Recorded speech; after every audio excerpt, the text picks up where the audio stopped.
Welcome back to tondoeslinux. If you manage a Linux server, or even if you're just running a desktop distribution, there are a few critical security updates you need to be aware of this week. We're not talking about minor bugs here. We are looking at our remote code execution vulnerability in CUPS that can lead to root access, a new evolution of the chaos malware targeting cloud servers, and some incredibly stealthy PHP Web Shells that are using cookies to hide in plain sight. Plus, we have some important patches for Flatpak and OpenSSL. It's a busy week for Linux security, so let's break down exactly what these vulnerabilities are, how they work, and most importantly, what you need to do right now to secure your systems. Let's get started. First up, let's talk about CUPS, the common Unix printing system. For a lot of us, CUPS is one of those background services we set up once and forget about. But this week, security researchers detailed a chain of 2 vulnerabilities that should definitely get your attention. The first vulnerability is CVE-2026-34980. This is a remote code execution flaw. Here is how it works. If your Linux machine is configured to expose a shared PostScript queue over the network, an unauthenticated attacker can send a specifically crafted print job. Because of how CUPS handles certain option strings, specifically failing to properly escape newlines, an attacker can embed malicious code. CUPS then processes this as a trusted control record, allowing the attacker to execute arbitrary binaries, like the Vim text editor, as the LP user. Now, running code as the LP user is bad, but it's not game over. That is where the second vulnerability, CVE-2026-34990, comes in. This second flaw is an authorization bypass in the CUPS scheduler daemon. A local, unprivileged user, like the LP user the attacker just gained access to, can trick the daemon into authenticating to a fake attacker-controlled localhost printer. Printing to this fake queue allows for arbitrary root file override. So, when you chain these two together, an unauthenticated remote attacker can gain root access to your system. So, what should you do? Currently, there are public commits fixing this, but official patches might still be rolling out depending on your distribution. The immediate mitigation is simple. If you don't need your machine to act as a print server, disable printer sharing. If it's a server that doesn't need printing at all, just stop and disable the CUPS service entirely using systemctl. And as a general best practice, ensure your firewall is blocking external access to port 631. Moving on, let's look at the evolution of the chaos malware. If you followed cybersecurity news, you might remember chaos as a botnet that primarily targeted routers, IoT devices, and edge infrastructure.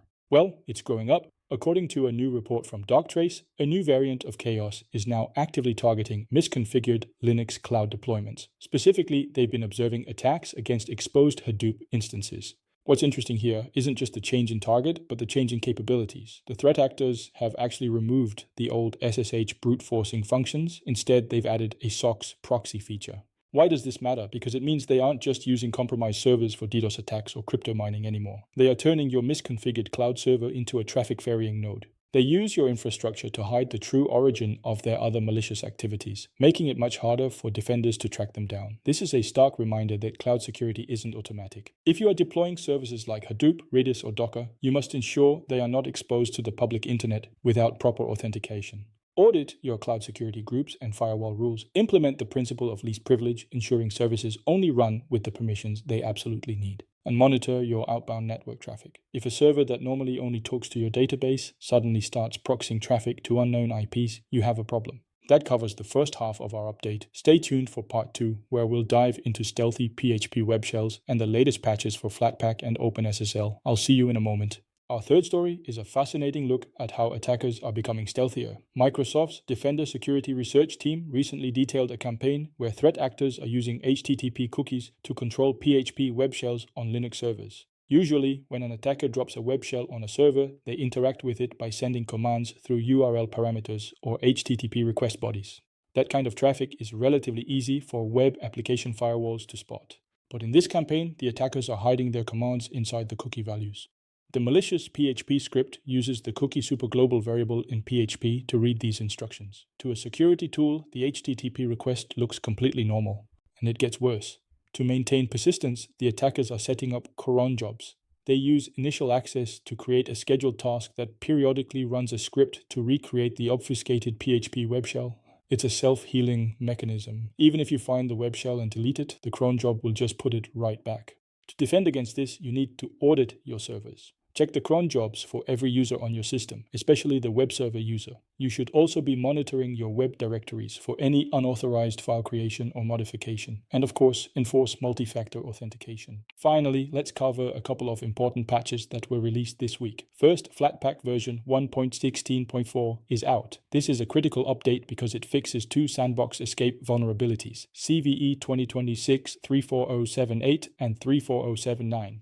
The whole point of Flatpak is to sandbox applications so they can't mess with your host system. But these flaws could allow a malicious Flatpak app to escape the sandbox, access host files, and execute code in the host context. Make sure you are on version 1.16.4 or later. Also, OpenSSL released version 3.6.2. This update addresses several security flaws, including an out-of-bounds read issue on certain CPUs and a potential use after free vulnerability. OpenSSL is a core component of almost everything that uses encryption on Linux, so make sure you apply your updates. Alright, that covers the major Linux security news for this week. We've got CUPS vulnerabilities requiring you to check your print sharing settings, chaos malware reminding us to lock down our cloud instances, stealthy PHP Web Shells emphasizing the need for server auditing, and critical patches for Flatpak and OpenSSL. If you found this breakdown helpful, please hit that like button and consider subscribing to tondoeslinux for more technical deep dives. If you have any questions about these vulnerabilities, drop them in the comments below. Thanks for watching, stay safe out there, and I'll see you in the next video.